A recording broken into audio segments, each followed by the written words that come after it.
Do you know this problem? You have instantiated a tape effect on something and it does sound pretty cool, but it also sounds pretty cool without the tape plugin. The problem is though that you cannot just mix between the dry and the wet sound, because everything in between is going to flange like hell.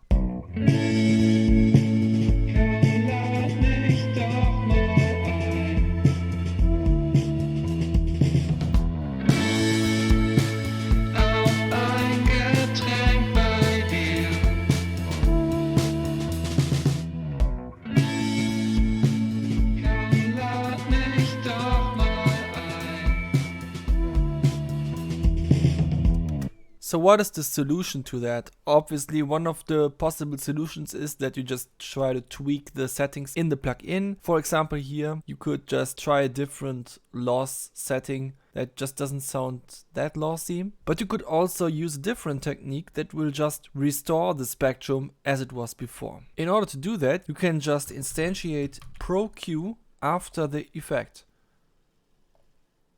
And now you have to add the sidechain input to it, which is the signal as it was just before the effect. I think in this case we can just take the output from null as it is the first instantiated plugin in this chain of plugins. So whatever comes out of null is the state of the sound before it goes into this chain. And now I can use the EQ match feature in ProQ with the sidechain input to figure out the difference between the pre-spectrum and the post-spectrum.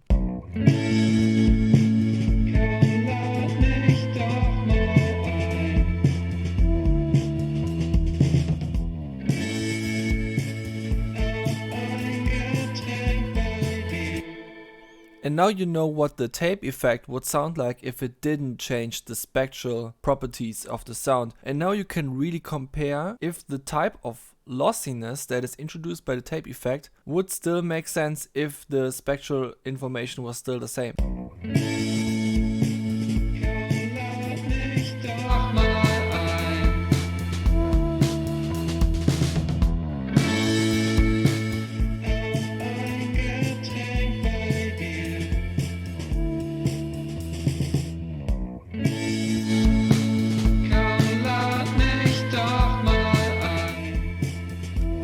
Because what I found so far is that usually the magic of the effect then just breaks down. And that's kind of sad, because like in this example, you could hear that when the tape effect was enabled, you just get much less width on the entire sound. It will just totally collapse on itself, even though I would also say the dry sound is not ready to be called a good mix yet, because it's kind of all over the place with all the frequencies. But the tape plugin also doesn't really fix that, or it fixes that in a very low-key way, more to say. Let's try the same approach with another plugin. So we can just instantiate cassette tape by Wavesfactory Spectra.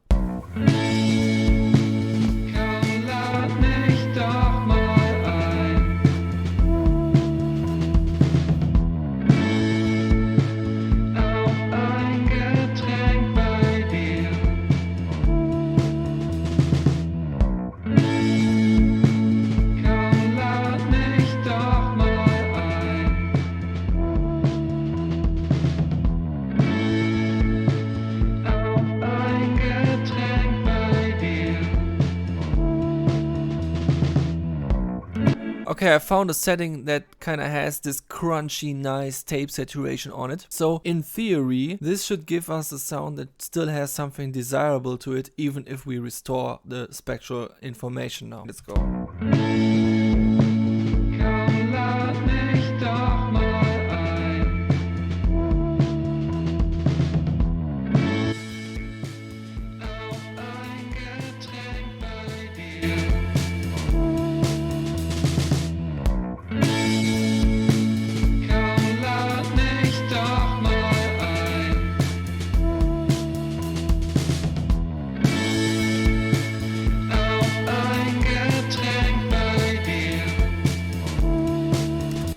And this is a totally different way of interpreting what a tape plugin should do than it is done in ChowTape. I love ChowTape, by the way, but in this case I think that Wavesfactory Cassette did a better job, because it kind of maintained what the width of the sound should supposed to be like, but at the same time added this nice crunchy distortion. And once the spectrum was fully restored with Pro Q, one could really hear that the distortion by itself is definitely desirable, even though I wouldn't apply it to this track just yet, because as I said, I still have to mix it in general, so it wouldn't make sense to already be super hard with the master effects on everything. But I just like to experiment with these kind of things even before things get very real already. So yeah, that's a method that you can use to check if the tape plugin that you are using actually does something cool for your sample, or is just fooling you by making everything very dull and dreamlike.